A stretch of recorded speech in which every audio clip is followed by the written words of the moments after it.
ఇక్కడ గ్రంథాలయాలు వచ్చేసి లోక కళ్యాణాన్ని కలుగు చేస్తాయన్నమాట. పై వాక్యములో కలుగు చేయును అనేటువంటి పదము పనిని తెలియజేస్తుంది కాబట్టి ఇది క్రియ అని మీకు తెలుసు.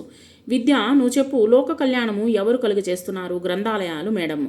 ఈ పదాన్ని కర్త అని అంటాము. రాజా నువ్వు చెప్పు, గ్రంథాలయము దేన్ని కలుగు చేయిస్తున్నాయి? లోక కళ్యాణాన్ని అని చెప్పాడనమాట రాజా. ఇక్కడ వచ్చేసి ఉపాధ్యాయుడు ఈ పదాన్ని కర్మ అంటారు.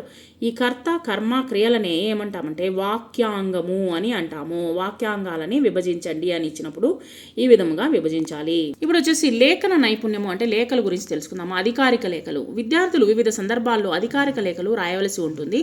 ఉదాహరణకు సెలవు చీటీ, స్కాలర్షిప్, బోనఫైడ్ మొదలగు వాటిని దరఖాస్తు లేఖలు, రేషన్ కార్డు, బ్యాంకు లోను మొదలైన వాటి కోసం తగిన సూచనలు పాటిస్తూ అధికారిక లేఖలు రాయవలసి ఉంటుంది. కుడివైపు భాగంలో రాస్తున్నటువంటి వారి పేరు, చిరునామా 4-5 వరుసల్లో ఉండాలి. ఎడమవైపు మార్జిన్ పక్కన ఎవరికి రాస్తున్నామో వారి హోదా, చిరునామా 3-4 వరుసల్లో ఉండాలి. ఆ తర్వాత విషయము అని శీర్షికలో లేఖలో అడిగినటువంటి విషయం క్లుప్తంగా ఉండాలి. దాని కింద సంబోధన రాయాలి. ఆర్య గౌరవనీయులైనటువంటి అని రాయాలన్నమాట. అడిగిన విషయాన్ని లేఖలో వివరంగా ఉంచాలి. తర్వాత వచ్చేసి వివరంగా రాయాలి. ఆ తర్వాత ధన్యవాదములతో అని రాయాలి. ఉదాహరణకు ఇట్లు తమ విధేయుడు అని పేరు అన్నవి 3 వరుసల్లో రాయాలి.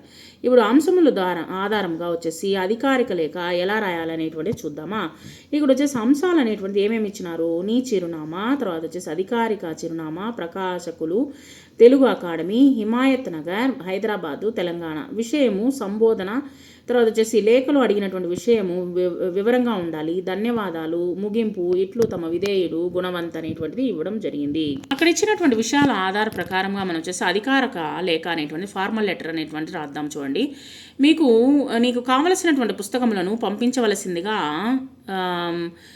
కోరుతూ ప్రకాశకులు, తెలుగు అకాడమీ, హిమాయత్ నగర్, హైదరాబాదు, తెలంగాణ వారికి లేఖ రాయండి. K Gunwant, 6/54 Gandhi road, Nanded. తేదీ ఇచ్చినారు. ప్రకాశకులు, తెలుగు అకాడమీ, హిమాయత్ నగర్, హైదరాబాద్, తెలంగాణ. విషయము కింద పేర్కొన్న పుస్తకములు VPP ద్వారా పంపవలసిందిగా విజ్ఞప్తి. ఆర్య అంటే అయ్యా, మీ వద్ద అన్ని రకాల పుస్తకాలు దొరుకుతాయని నా స్నేహితులు చెప్పారు. నాకు క్రింద ఇయ్యబడినటువంటి పుస్తకములు కావలసి ఉన్నవి. వాటిని త్వరగా VPP ద్వారా పంపగలరని విజ్ఞప్తి చేయుచున్నాను. శబ్దరత్నాకరము, తెలుగు నిఘంటువు 1 కాపీ, తెలుగు ఇంగ్లీష్ నిఘంటువు 1 కాపీ, ఇంగ్లీషు తెలుగు నిఘంటువు 1 కాపీ, పెద్ద బాలశిక్ష గాజుల సత్యనారాయణ గారు రచించినటువంటి 1 కాపీ, వ్యాసమాలిక 1 కాపీ.